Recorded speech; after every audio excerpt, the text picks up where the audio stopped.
Assalaamu calaykum waraxmatullaahi wabarakaatu. Walaalkayga qiimaha badan oo ila dhegaysa qisadan.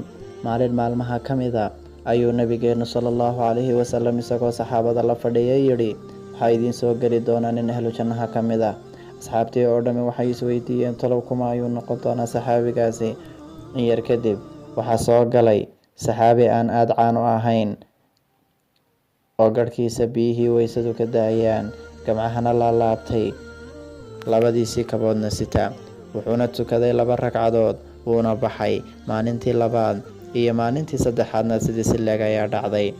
Kadib saxaabi dhalinyaro ahaa oo la odhan jiray Cabdillaahi ibnu Camar ayaa doonay inuu ka daba shaqeeyo oo uu ogaado waxa uu qabto, inta salaadood ee uu tukado, inta qur-aano ee uu akhriyo iyo cibaadooyinkiisa kaleba.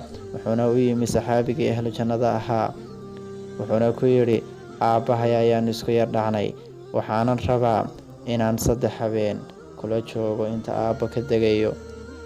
Wuuna ka oggolaaday. Kadib habeenkii oo dhan ayuu ka daba shaqaynayay bal waxa uu qabto iyo cibaadooyinka uu sameeyo, balse kumuu arag wax ka duwan inta dadka kale sameeyaan ee cibaado ah.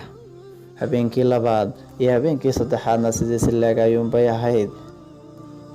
Markii ay 3dii habeen dhammaadeen ayuu u yimi ninkii, wuxuuna ku yidhi, wallaahi aabbahay iskumaanaan dhicin, balse nebiga sallallahu calayhi wasallam ayaan ka maqlay isaga oo leh, nin ahlu janno ah ayaa idiin soo geli doona 3 cisho. 3da cishobana adaga ayaa noo soo galay. Waxaanan jeclaystay inaan ogaado waxa aad samayso ee aad fadliga intaa lee ku mutaysatay. Wuxuuna yidhi, wallaahi dee intaad arkaysay wax ka badan ma sameeyo.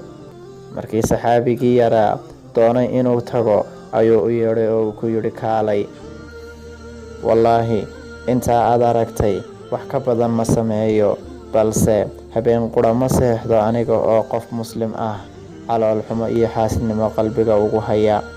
Kadib saxaabigii dhalinyarada ahaa ee Cabdillaahi ibnu Camar ayaa yidhi, waa taata aad ku heshay fadliga intaa leeg, waa taata aanaan awoodeyn.